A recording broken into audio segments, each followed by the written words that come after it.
thank you very much for being here virtually, although some of us are housed on the different Pima College campuses, including Northwest Campus, which is home for our PimaOnline, which is helping us with what we're talking about today, which is AI and its intersection with the arts.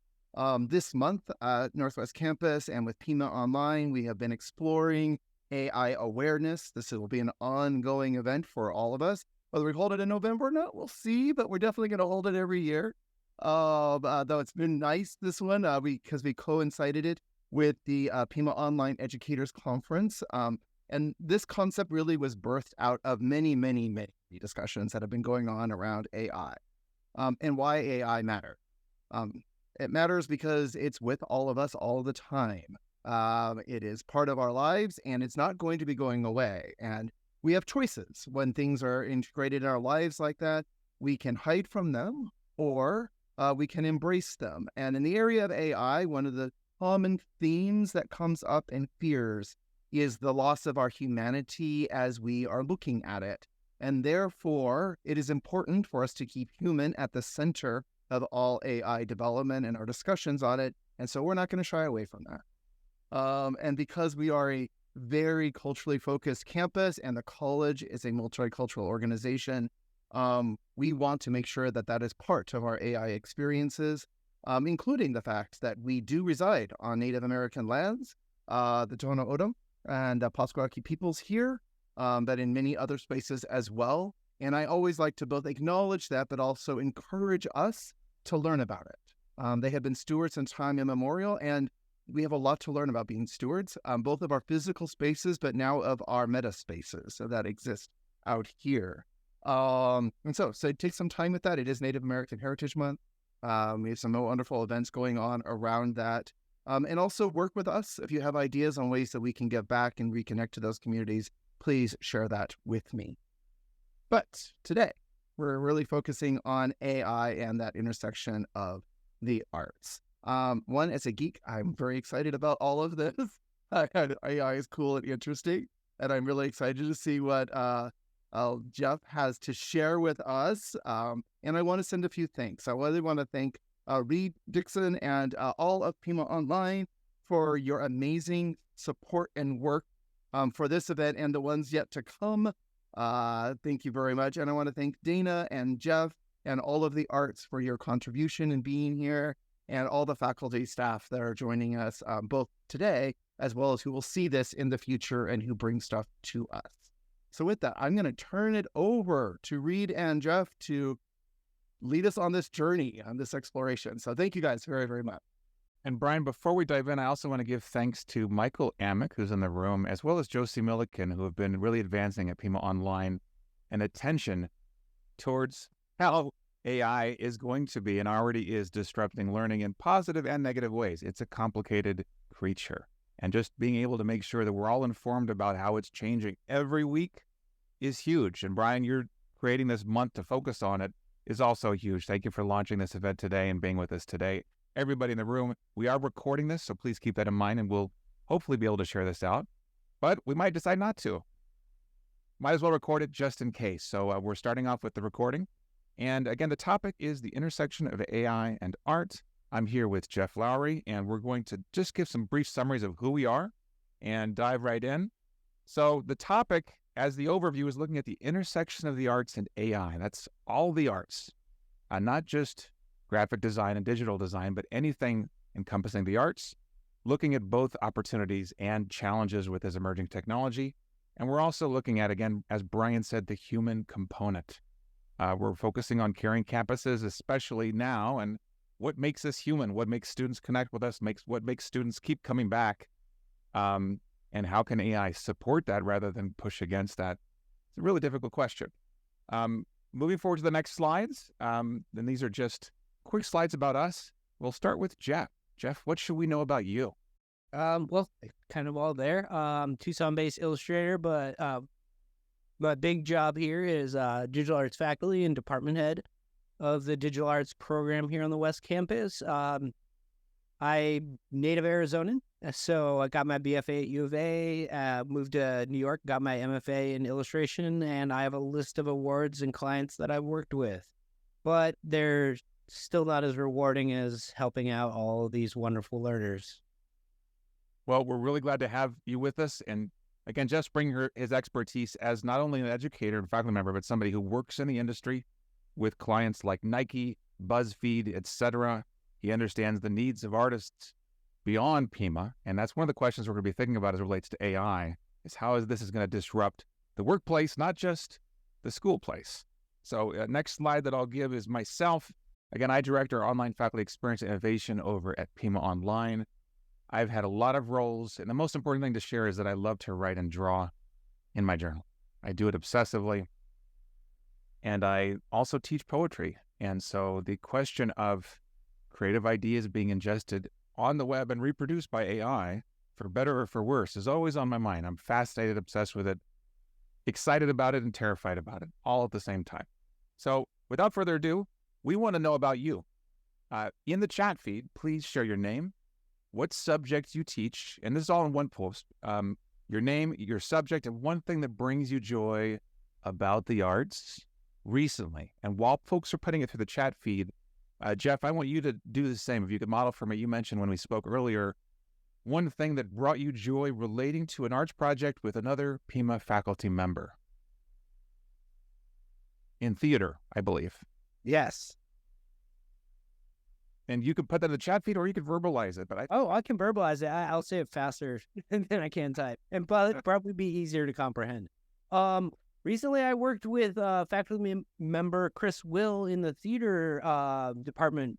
We had an outside collaborative project where he was directing a stage production of Young Frankenstein, and he brought me on to work with him to create a series of digitally projected illustrated backgrounds that I made for the production, which actually turned out to be incredibly fun. And we're continuing with this production, and not to hype up Chris too much, but he's playing Bob Cratchit in Christmas Carol at the Tucson Theater Company, and they're doing some really great stuff with backgrounds there. So Jeff, I see it. That's awesome from Matt Chandler in the feed. Please, we want to know who's in the room. I will share what I wrote in the chat feed, but we'd like you to do the same as well. Again, with a focus on what brings us joy first. Before we dive into the contentious, potentially, topic of AI and the way that it ingests and scrapes the web for all the text and all the images that it exists, and then reproduces it as a kind of collective knowledge set. It's very complicated, very useful, very problematic. So we see stuff coming through. We have Dana, John, Len. There's Len back in the house again. Please look through this. Feel free to, when you see anybody's post, you can respond to it directly or at the bottom. I see Keith in the house, and I'm going to steal some images. By the way, Jeff, I added those to the slide from Keith because they cracked me up laughing. And I love cracking up laughing. One of my things. So we're going to do another poll as we get started, and we'd like you to all use your chat feed. This is a DNA poll. Jeff and I just sort of created that without AI this morning when we were brainstorming how to get feedback. Either put a D, an N, or an A in the chat feed. Again, you're going to disagree. You're either neutral or you do agree fully with the statement. First question is, when it comes to art creation, AI is troubling. Jeff, thank you for giving us this initial question. Please rank where you're at. If we were in the room, I'd have you all go to the back of the room and go to this side of the wall if you agree, this side if you disagree.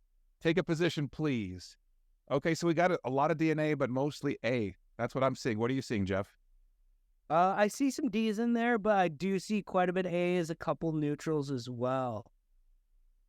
That's interesting. Again, this helps us know how to approach this subject. We can read the room. This is an anticipatory set, again, kind of a poll, a pre-assessment that helps us know how to direct our inquiry and where the room is feeling. It's the AI in the space. Next question. AI can be an assistant for artists. Do you agree if AI can be an assistant? Or is it antithetical to the idea of art? Art should just be the human being with no specific AI-supported tool. A lot of A's. A lot of folks say art, AI is troubling, Jeff. I see mostly all A's, a few N, no D's. No disagrees. I did put neutral on that one because we'll discuss it a little more later, I think. All right. Next one is, my students are using AI as part of their creation process. So, Yes or no? Is it happening? If you're teaching, are they using AI? And it's hard to know. So if you don't know, just put an N. So I see Heather's put a yes. Nina says yes. Tiffany says 80%. A or Y is fine. But again, it's a DNA poll. So when we say A, we question mark. agree. Maureen, that's a definite maybe. I used to have a former boss in a different job who always, when I asked for a specific tool we could use, he said it's a definite maybe. Anyway, looking at this poll, we have a mix of answers, it looks like. Next question. I personally sometimes use AI as part of my creation process. Yes, or agree, disagree, or neutral. Again, we're seeing a range, Jeff. Yeah. We're seeing a lot of ranges, D's and A's coming through. Fascinating. What does that mean if that's the new norm for our, especially kids on their iPads who, as they're turning 7 and 8 and 9, who are playing with art creation using an AI generating tool? That's the new calculator. And it's changing art. What's going to happen to paper and pencil, which I adore I have 50 journals behind me. You can probably see. No, they're over here. I fill them up. I love paper and pen. But what's going to change? Oh, we lost you, Jeff. There we go. Beautiful. That's just half of them. I couldn't hold them all at once. But honestly, I don't think paper and pencil will ever go away. Or pen. Thick, beautiful ink is my favorite thing. So, next question is relating to art education. So, pivoting back to Pima in particular, here's a controversial question that says AI should not be used in art education. Do you agree that it should not be used? Or do you disagree? Again, broad question. We have disagrees. Lots of disagrees, Jeff. That's interesting.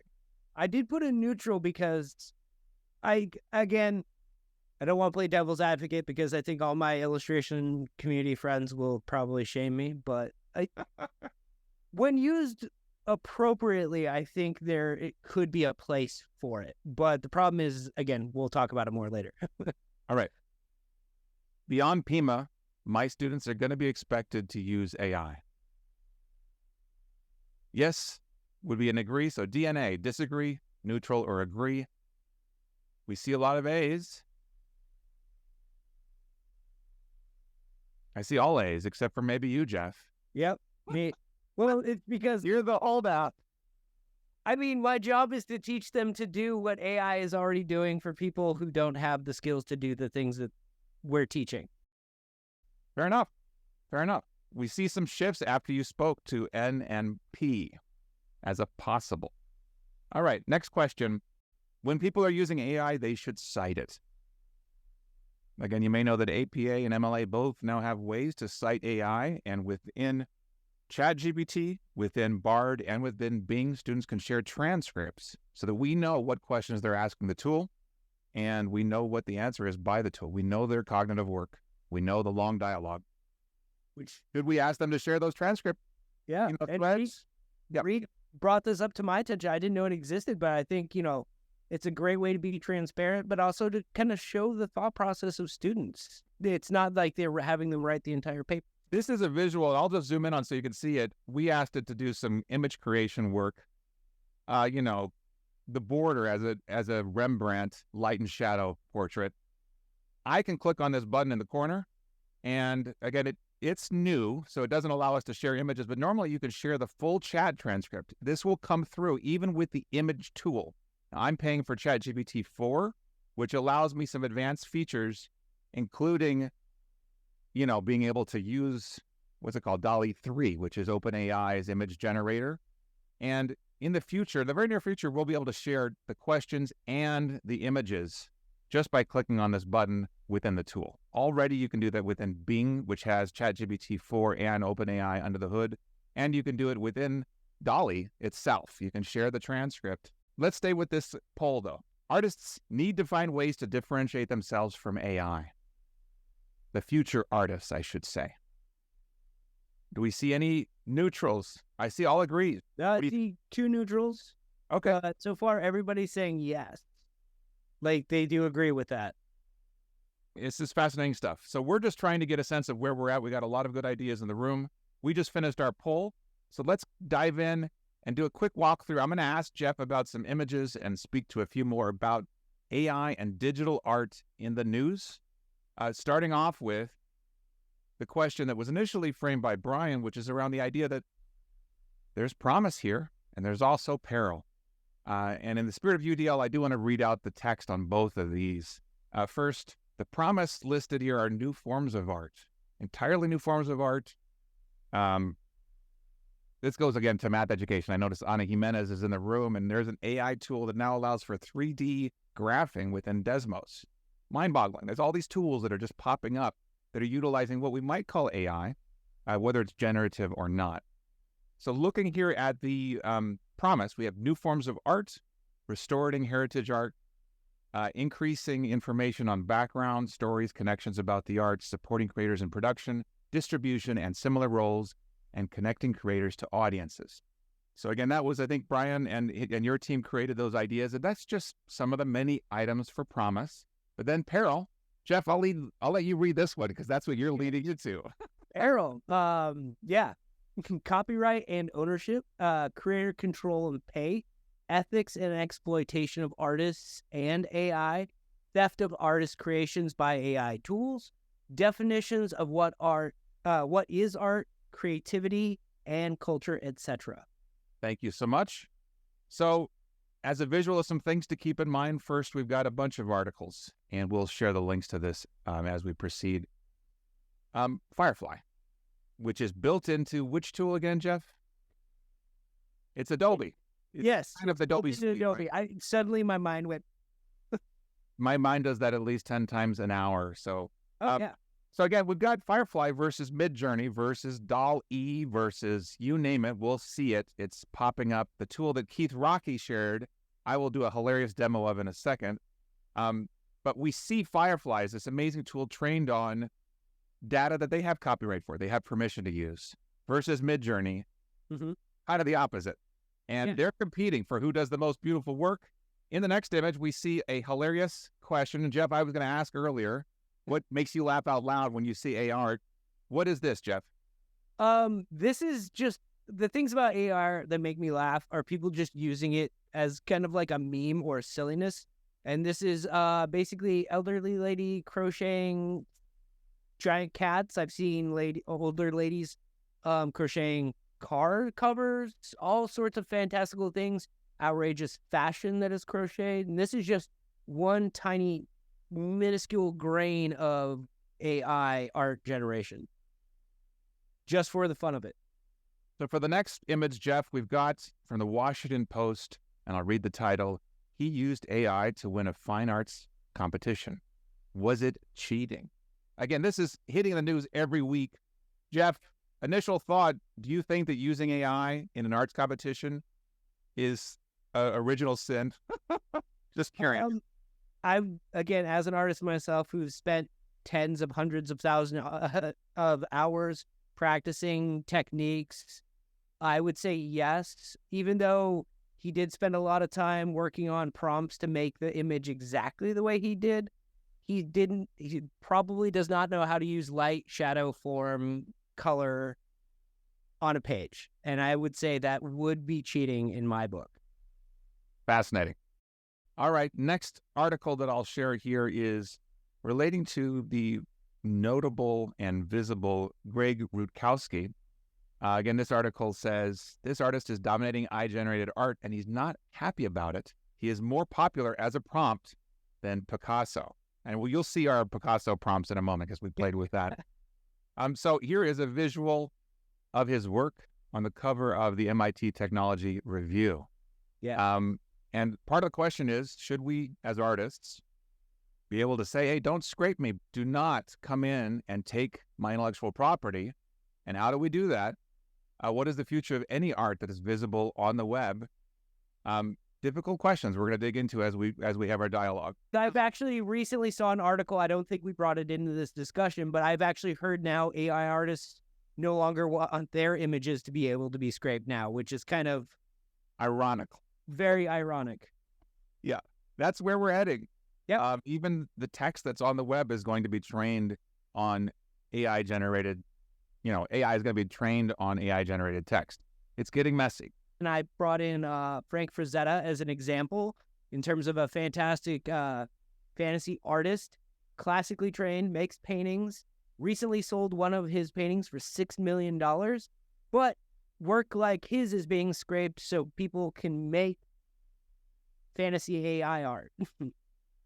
So tell me about the Frank Frazetta images we see here, Jeff. Well, again, I just tried to find ones, again, looking at the overall lighting and subject matter. As soon as I saw it, I immediately thought of Frank Frazetta's work. Just even the digital art has this kind of painterly quality to some of the background elements. The way the action and the composition is Conan, yes, it is done. You can see how a lot of this work that has been done by people like Frank Frazetta, again, being used by people who don't know how to paint like this, want to paint like this, but probably don't want to put in the effort. And so it's easier to put in prompts than it is to learn how to mix paint and put it on a canvas and create the illusion of light and shadow and form. All right, so we're going to pivot now to another artist. Actually, there's two artists, and we'll share, again, this chat feed with you. But if I kind of fix my Google slide here, there's two artists. One is Asaf Hanuka and one is Tomer Hanuka. Tell us about this slide, Jeff. Okay, and this one is from Midjourney Library. Tomer Hanuka, great, fantastic, talented illustrator. A lot of his work has been heavily scraped and emulated through AI art. So much so that, like, friends of his, people all over were showing him work that was showing up that was generated through AI. Some of it matches it a little closely. I have some side-by-side examples next showing some of... this is his original work. He does a lot of really great poster art. He's done comic book work. But again, he has a very distinct use of color and styling of a figure. Oh, scraped is where the internet goes through and pulls all sorts of data, including images, information. It's all ones and zeros, but this is all what is used to train AI to make art. Because if we don't provide AI tools, the information like someone's art, they can't create art on their own because they need a reference. And Jeff, without people's art or people's music or people's writing, AI would be basically useless because it doesn't have that knowledge yet. And I should also note, Tiffany, in terms of your question on scraping, Google has been scraping the internet for years. Whenever you do a search and say, well, hey, I want to know where the tallest tree is in Tucson, Arizona, it has already scraped everything available on the web, and it will give you the best results it can find so that you can find that tree and go sit underneath it and ponder infinity. And so the internet, you know, all the search engines are in the business of scraping. That is seen as fair use because they're not reproducing the content. Even Google Books, you know, they scrape entire books that are not even on the web, but they promise that they're only going to share a snippet. And in the court of law, that's seen as fair use because they're not giving you the whole thing. They're just giving you a little snippet to guide you to the larger tool that hopefully you'll purchase. So staying with this, beyond the scraping case, this is an image of his original work. Midnight Special. Actual work, yeah. And what is the other one called? Badlands. The next one, we've got a New Yorker and a post on the right from Tropical Toxic. Yeah, Tropical Toxic is Tomer Hanuka's Facebook page. So he was recently posting these not too long ago. Here, you can read the top. One of these is generated from a prompt describing the other. Which one is it? And you can see Tomer Hanuka's very classic New Yorker cover, kind of conveying the coziness of being inside of a New York apartment while watching the city getting covered in snow. And then over here is more Midjourney results that people have created based on prompts and the use of his artwork. I'm glad you added these examples in. It really clarifies where we're at in the contrast as well. A couple of other pieces to keep in mind is there's a court case going on right now that's been heavily reported on. I just learned about it in my favorite podcast, which is Hard to Fork by the New York Times. Comes out every Friday. in which there is a course or case going forward against Stability AI and others. I think the federal judge recently sided with Stability AI, DeviantArt, and Midjourney, saying that, okay, a degree of scraping is okay, but they're still persisting on one specific piece relating to the copyright claim. So we're going to see what happens. We're going to see a lot of case law merging. We're going to see probably a rewriting of what fair use really is in the next 5 years as legal precedent shifts. We have AI within music, in which people are taking the likenesses of others. That includes their image, their voice print, if you will, and making them sound like somebody else. I want to let you choose, Jeff, which one you want to play. Besides the Johnny Cash, we've got in the lower left, we've got Drake with The Weeknd playing a song that is not by either, but is a merger of both. We have in the right corner lower Frank Sinatra singing Bohemian Rhapsody, and then we hear Drake singing in Arabic in the upper right corner. What would you like to play? Since I haven't heard the Bohemian Rhapsody by Frank Sinatra, which is thoroughly intriguing, let's play that. Let's give it 10 seconds. Here we go. Yep. Okay, Bohemian Rhapsody, take one. What's the note? Is this the real life? Is this just fantasy? All right, so this is a new trend. It's happening with all kinds of music on the web. Pearl says, love/hate in the chat feed. We want original. John says, I think he would have sang it slower. Probably. I like Michael is that there's a rule that you must, once you start listening to the song, you hear it till the end. That reminds me of Cartman singing Sail Away by Styx. Nice. All right, so we're not going to dig into this too much, but the whole point is that we're looking at a broader spectrum of music, including, art, music, and film. Now, do you know who this person is? Are you asking me? But in the chat feed, okay, John was the first to guess it. Yes, that is Keith Rocky in the house. You'll see 4 images of Keith. These are the first 2. Then there's one that resembles this famous figure that you might have seen on TV. And there's my own image. But Keith used, just so we know, PhotoLeak, Canva, and Adobe Express to create the Guy Fieri look. So again, I'll go back to this one again.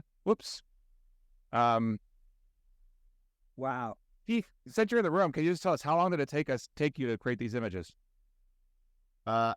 Just a little bit. I just had to type the right prompts when I was changing it, and I had to do some editing, especially to make me look like a biker because I don't have blonde hair. And Keith, you also created images for me, all 4 of these. What did you do creating these again? You did this today within 5 minutes. Yeah, well, I have some presets. You know, I type out the prompts and then I cut and paste them and put them in. So I just changed it with your photo, and then I did your Dr. Strange. Oh, that's a Halloween costume right there. It totally is. I'm going to have to try it. So, moving backwards to the question of AI within tools like ChatGPT-4. Again, GPT-4 is the college-wide, not the college-wide. What am I talking about? It is the enterprise version of the 3.5. And within it, you can run things like code interpreters. Most recently, I did a request to pull global spatial data from our Arizona geological survey and asked it to create an infographic. And I can do that in another workshop. But long or short, I uploaded a zip file to it. It told me what were the items inside the zip file. And then it did a data analysis and an infographic based upon that data that included a bar chart and a summary of why we need to care about water use in Arizona within 10 minutes as a quick prototype for students about how to create an infographic. So that's art in service of other subjects, Jeff. And it's not really art, it's visualization of data. But point being, the line between the text and the image is going to blur because a lot of students are going to use this as it evolves with both. Yep. Just things to be aware of. Here's what we asked it to do. Give us a portrait of American border policy in the style of Picasso. And it gave us a paragraph first. And then it asked us, what are the key elements you think should be included to symbolize the policy? And I said, you choose, give us 4 images. It first created this. Jeff, what did you think when you saw this result? It was very just adjacent to Picasso. It looks more like a stained glass piece versus Picasso's being a little less rigid feeling. but I could see where they were getting kind of an idea for it. But it does feel a little off from being directly related to Picasso. So we, as we continue this discussion, tried to do a little bit more. We said, well, let's try Echo of a Scream by Siqueiros. And it said no. And I said, well, that's because it's kind of a violent image. It's an image of a child with another child behind it screaming in a really sort of post-apocalyptic junkyard, if you will. But also, too, it doesn't mention the issues and say about violence, but adhering to the guidelines around replicating specific styles of artists whose work is more recent than 1912. And so that's the key point. It wasn't the violence that it responded to. It said, and this is new, they keep changing the way it produces knowledge, but they refuse to reproduce anything that's 1912 or sooner. So it's fascinating stuff. And that led us to the Rembrandt attempt. This was Rembrandt. Same question. Give us a portrait of border policy using the style of Rembrandt. What were your thoughts when you saw this one, Jeff, in our little discussion? Well, I was actually thinking it looks a little more like Da Vinci, especially if you place your hand over the crowd. It feels a bit like the Mona Lisa in the background. Also, I'm pretty sure Rembrandt didn't do a lot of crowd scenes. That said, the use of light and kind of that luminosity does feel like Rembrandt's work. Fascinating stuff. We did another poll relating to an activity that Jeff does in his art class where, you take a line from a poem, which I love as a poetry writing teacher and as a teacher of American poetry as a literature class. You bring in the other art, which is poetry, and you say, let's take one line and I want you to make art out of it. And so we said, well, could AI be helpful for that process?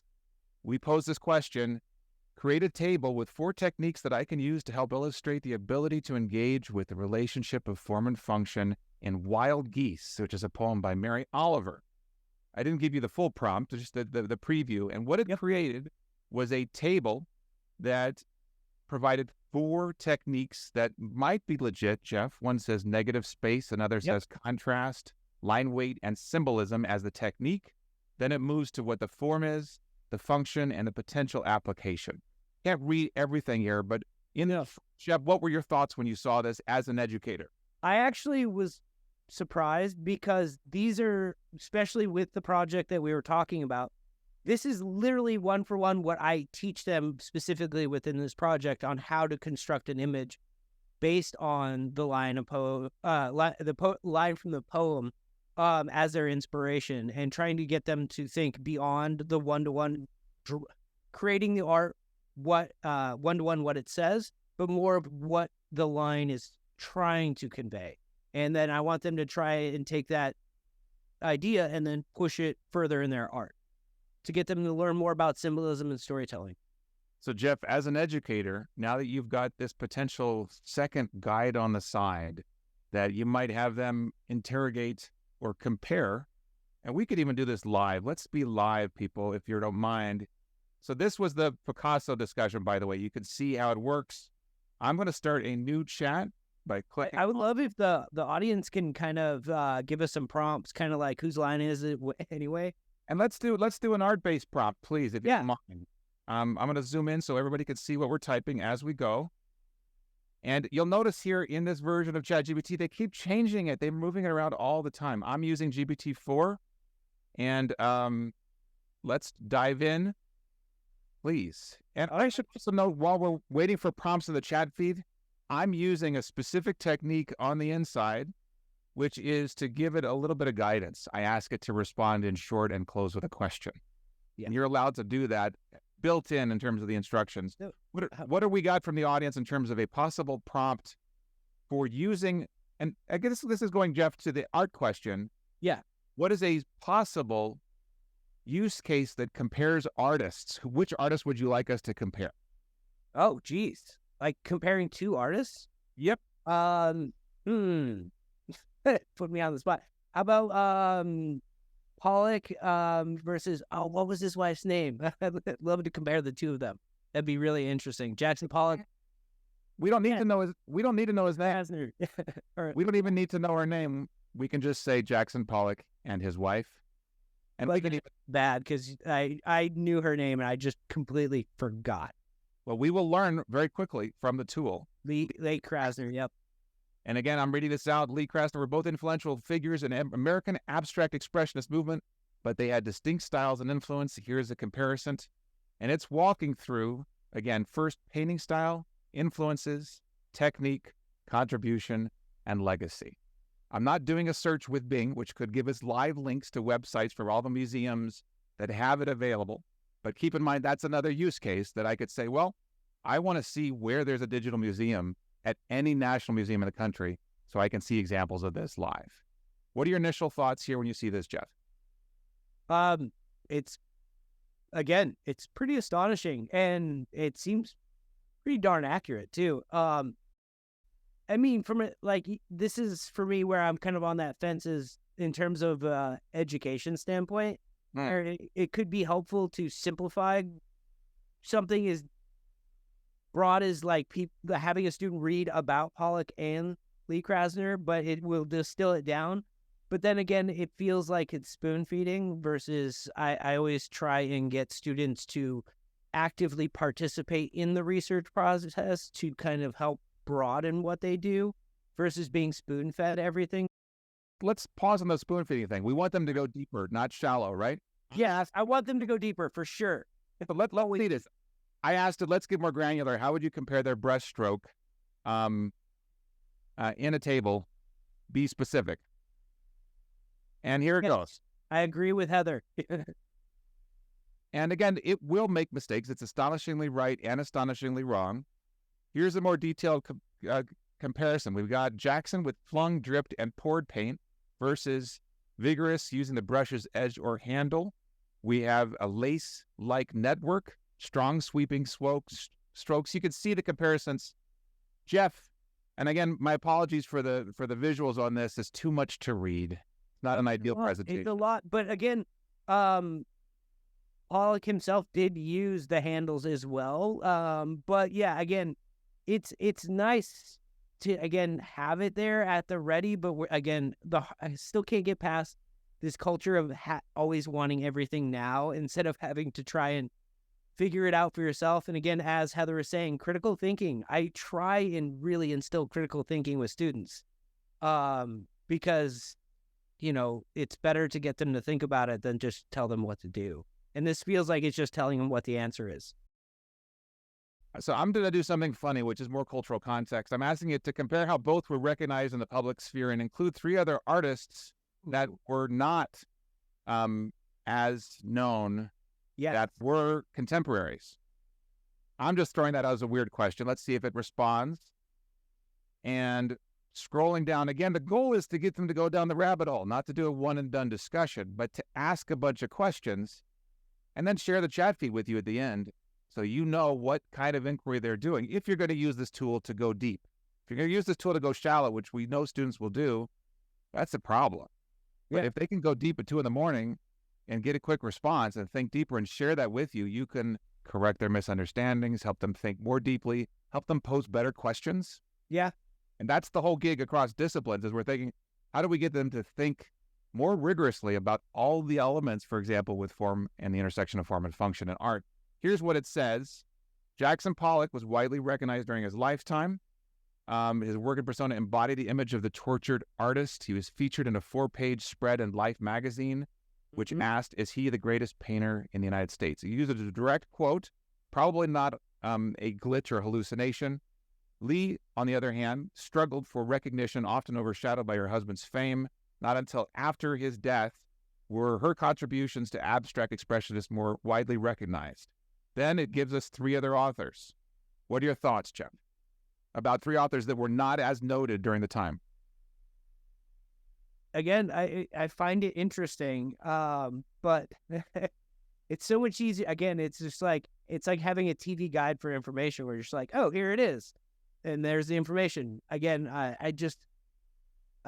we were talking about a project that I had where I actually had to read up on a subject that I was doing an editorial illustration for.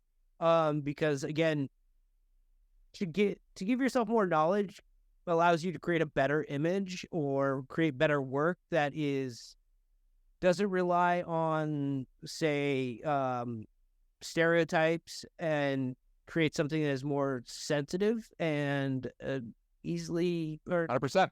Yeah. And again, the unfiltered, simple question is going to get the most stereotypical and problematic and sometimes even racist, class, sexist response, because it's just generating whatever is the normative on the web. However, if you dig in deeper, like what I'm doing right now, I'm asking it, share one contemporary artist who was influenced by at least two of these artists. Looking at the genealogy of art, for example. When we dig into it, it's mentioning somebody named Toby. Do you know Mark Toby, Jeff? No, I do not. So this is just some artist. I don't know anything about Mark Toby, but let's assume Mark is an artist. Let's say create a artistic genealogy. So I'm going to just pose this question with the idea of influence. When I teach poetry, I want to know which contemporary poets were influenced by which previous poets or artists as well, because a lot of poets are influenced by the arts. So this is what it's suggesting. Mark was influenced by Jackson Pollock and Lee Krasner, and it explains who these folks were influenced by. Lee influenced by Hans Hofmann, Thomas Hart Benton influenced by synchronism, etc.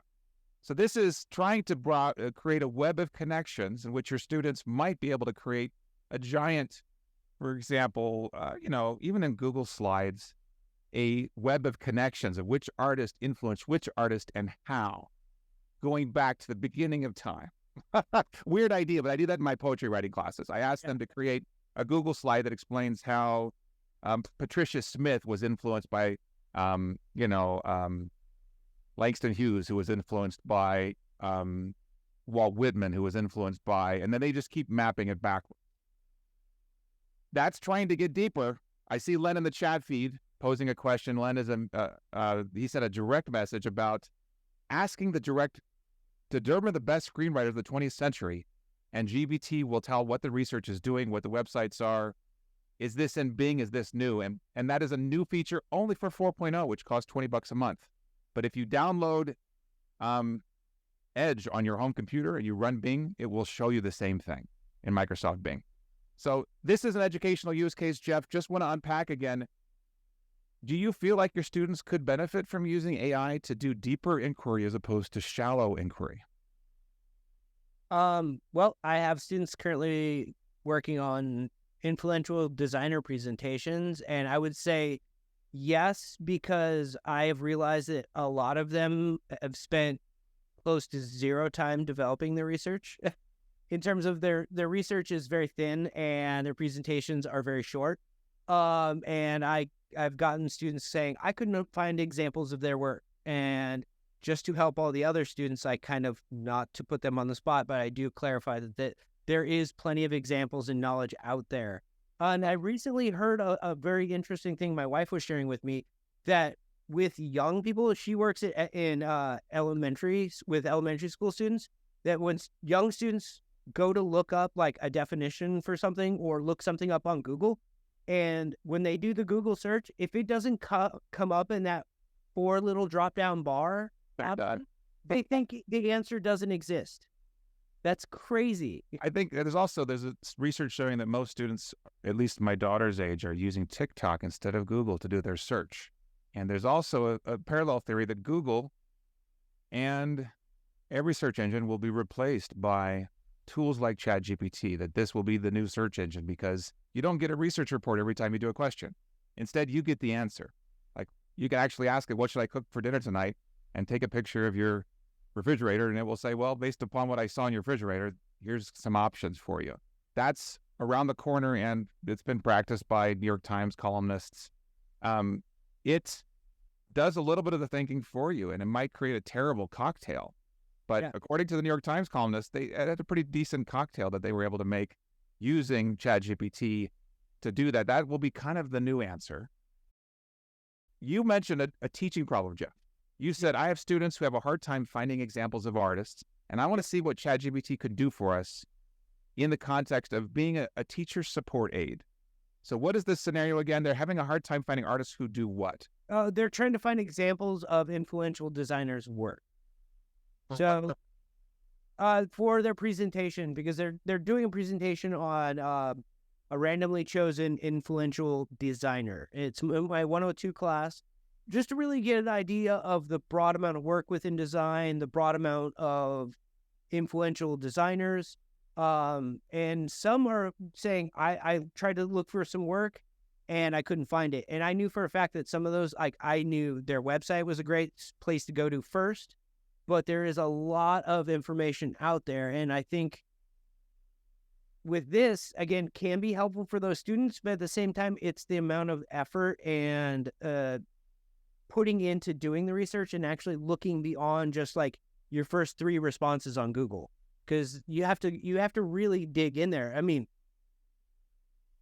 how many students use the decimal system anyway in the library where they're having to like look up books and find chapters and look for that one part in an article or area in a book to reference within a paper? Like, that doesn't happen anymore. So I'm going to tell you what I'm doing, which is weird, but I've been doing this stuff constantly. And I will read to you what I'm typing at the same time, so that everybody understands what I've written in case you're on your phones or not able to view my terrible misspelled writing. So first off, I have this quote, Jeff. I say, I have students who have a hard time finding examples of artists who are influential for their presentation on a randomly chosen influential designer for our 102 class. And then, I'm going to put some dots. You'll figure out what I'm saying, I promise you, to get an idea of the broad amount of work in design. Some say they can't find it. It's killing me. I added that just for fun.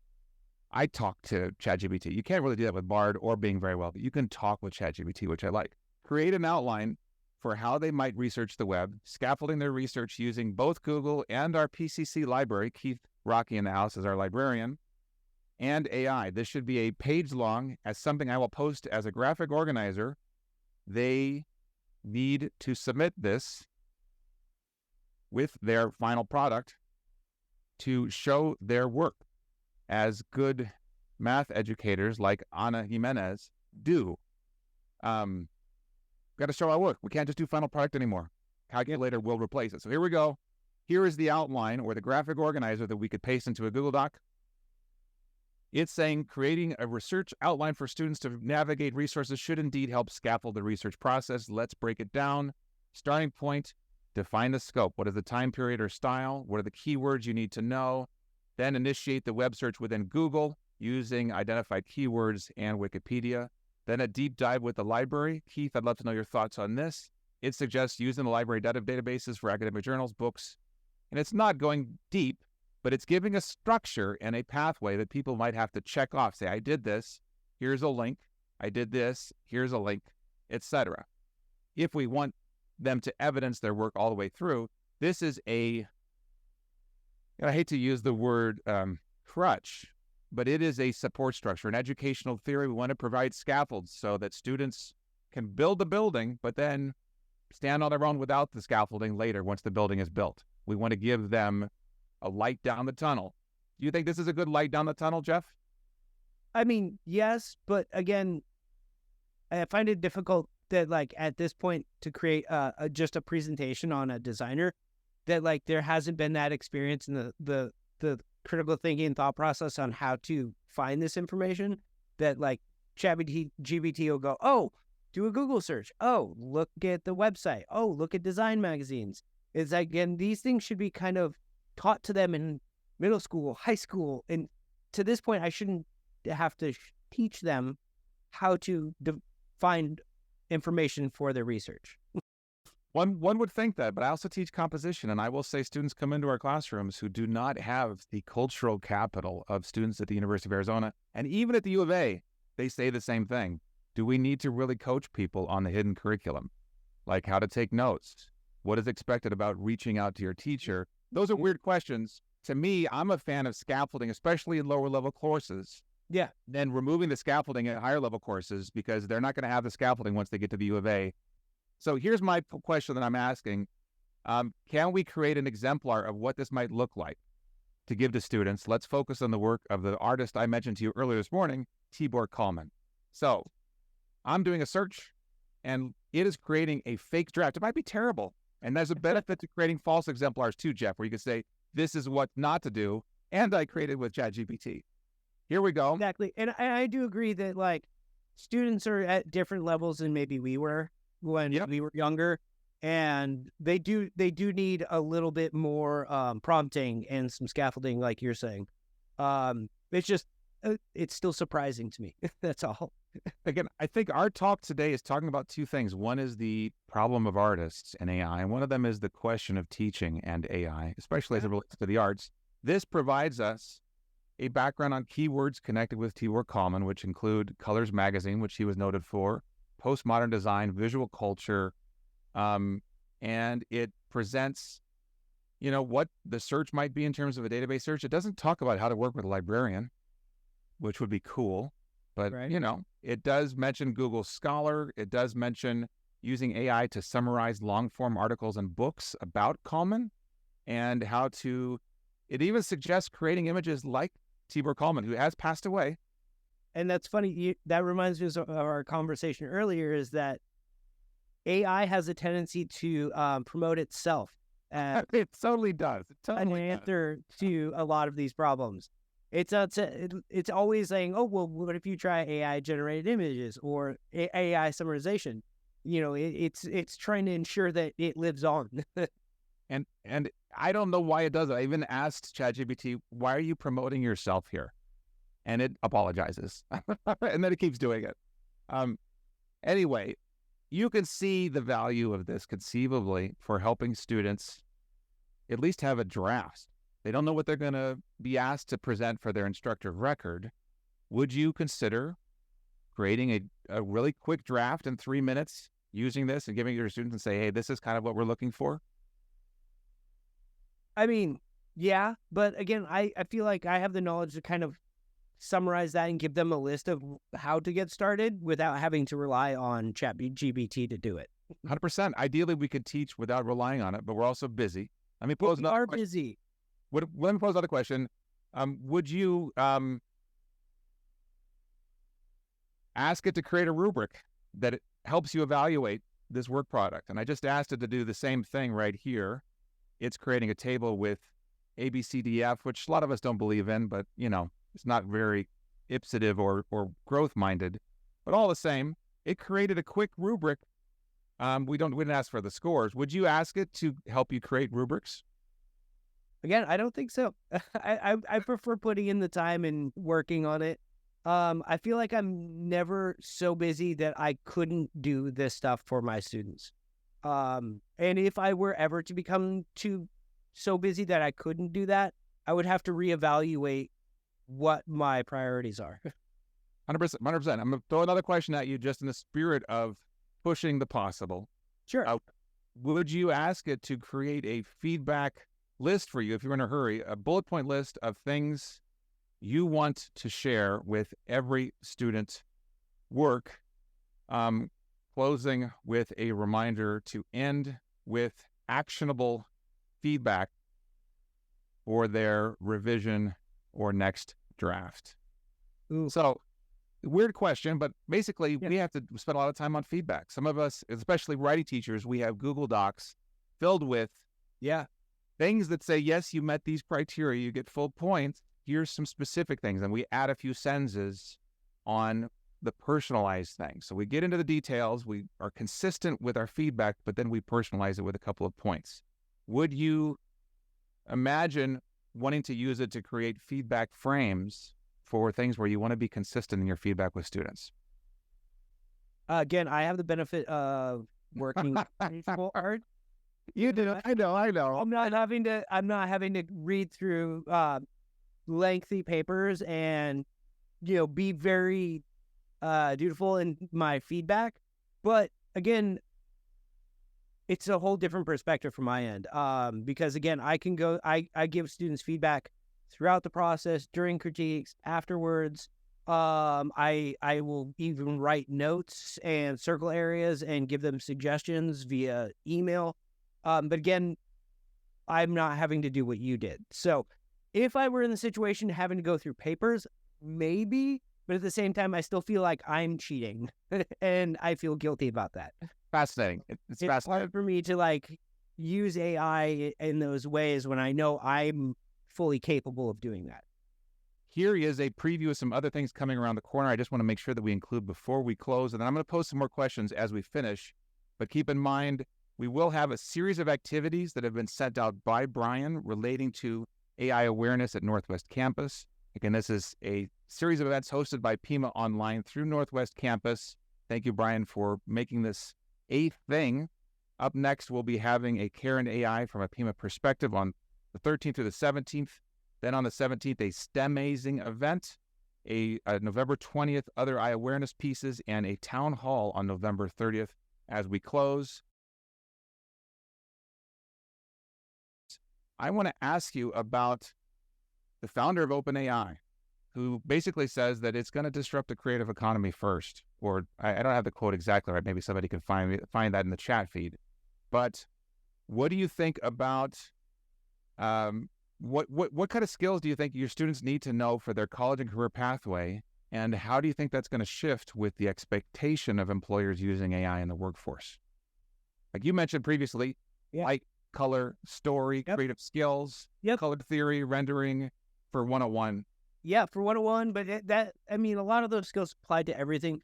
Just having that knowledge to be able to build these things on your own, I think, is the best way of doing it. In terms of AI, I think we're going to run into a situation, yes, it will get better, but I have the deep hope that nothing will replace our humanity and what we do as human beings in the creative fields. Look, everybody got mad when photography came out and then digital photography came out. The stock photography, they're like, oh, they're going to replace this, or stock images are going to replace illustrators. It will always shift, but I think the human mind and creativity will always hopefully be there. Well, I want to go towards drawing the line between theft and influence. In other words, between artistic deepfakes and the homage and digital likeness. Where do you draw the line between a theft and influence? Because AI is part of that question now. Yeah, we talked about this too, that I tell my students it's great to be influenced because, again, you know how AI was going through and showing the influences of all those people? And again, all those artists, it's this idea that you see it, you filter it through your brain and down through your arm and out through your hand. And in that process, it changes and becomes more of your idea. It's that seed that plants it. Where the theft is just taking someone's likeness or taking someone's art and then using it to create a facsimile of what they are or what they do. 100%. Hey, by the way, Mike Amick, I don't know if you know Michael, but Michael was also a arts student in graduate school. He's asking in the chat feed, the disruption question needs to be dialogue with every program at the college about how AI might disrupt the job market.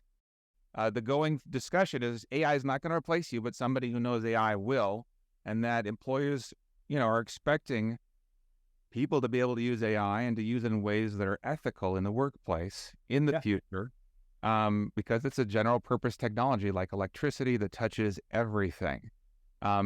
Maybe when you're in Photoshop, you're using a lot of AI tools. We never made this distinction for the road. Yeah, we didn't. We forgot. But between generative AI versus AI, there's a bunch of AI all over the place. We're mainly talking about generative AI in this discussion today. When you think about, the ability of AI to simulate stuff that goes beyond clip art, what do artists need to do in the future to differentiate themselves as human artists? Final question, Jeff. Well, you were talking about the header thing that will prevent your work from being used and scraped. That's true. That's true. Which is a great way of protecting it. But again, I'm always skeptical if it's 100% sure. In context, Jeff, we mean robot exclusion headers. You can tag things and say, do not scrape me. And a lot of website designers are doing that within their websites so that they will not be scraped by Google or other tools. And conceivably, the arts can do that in the future. Yeah. What else do you think? And then we talked about the possibility of licensing your work, but then at the same incidence same idea, you're going to run into an issue where you might actually end up putting yourself out of a job by letting AI license your work. And you think you're doing it to protect yourself and be compensated for it, but how long can you continue to be compensated on it when it's like they're copying your work, but then they're mixing it with other work? And then when is it still your work at that point? It's still very scary on how you can officially protect yourself. I've never done a search or tried to work in any of these AI generation, like image generation, to see how well it replicates my own work.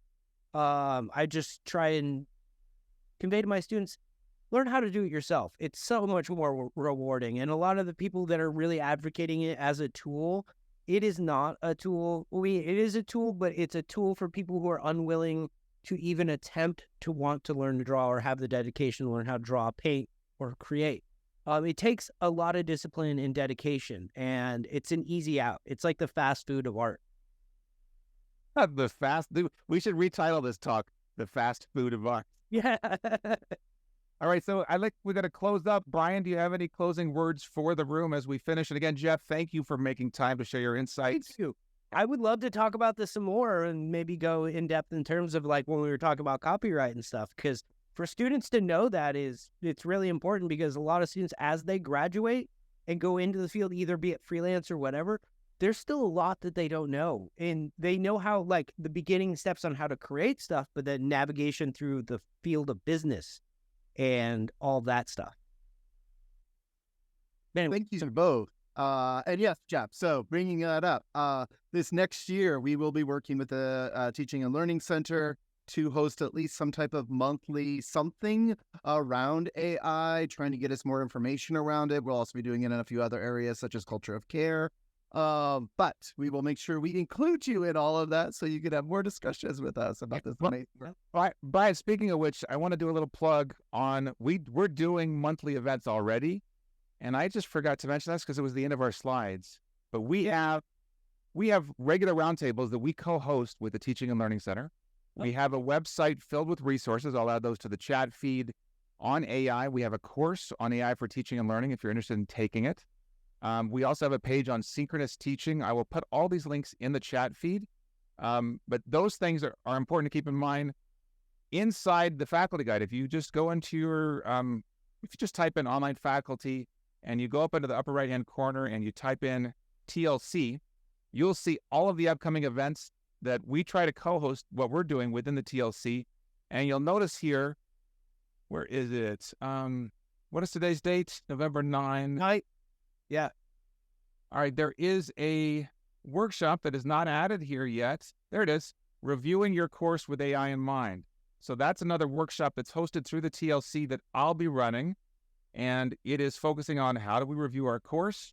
To find the link or to register, because this is a registration course only, go to the TLC calendar and click on that link. And I just had it and I lost it. Here's the monthly roundtable. We do this once a month. You'll see that in here.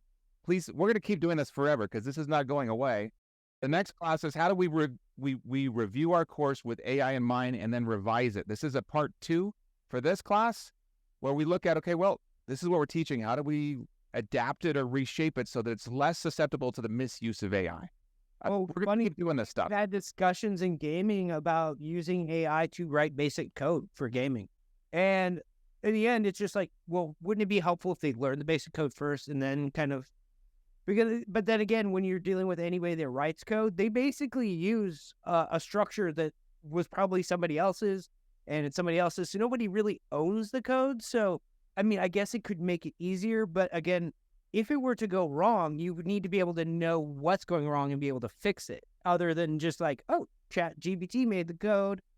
Well, does it work? I don't know. My answer to this, Jeff, they have to annotate everything. Whatever we're creating, we have to put notes in the margin of what we think about it, analyze it, explain the sources of it. Even if AI creates it, we annotate it. And that's a weird creature. We're out of time, folks, but if this interests you at all, please, again, look at this link, which is just onlinefaculty.pima.edu/AI. We're trying to keep track of everything that's happening across the college, either through PimaOnline or through the Teaching and Learning Center. And we're trying to do something already once a month. So look in the chat feed. You'll see it here in 2 seconds. And that is, did I send it directly to Leonard? I think I did. Here we go. There it is. The website. Follow that website. Follow Brian's emails. He will be announcing stuff throughout the month. And beyond that, just go to this website or go to the TLC calendar. You'll see it in both locations. It's added to my sea of tabs that I own. Sea of tab. You need a tool to manage those. I know, because every time Google decides it's like, hey, I don't want to work. And then I'm like, oh no, I'm going to lose all my But anyway, thanks everyone. It was a great discussion. And let's do this again, Reed. That sounds good, Jeff. You're awesome. We also need to hang out more. Oh, definitely. I got to go head over and help students on their final leg of the project that I used as an example for this class. So bye, everyone.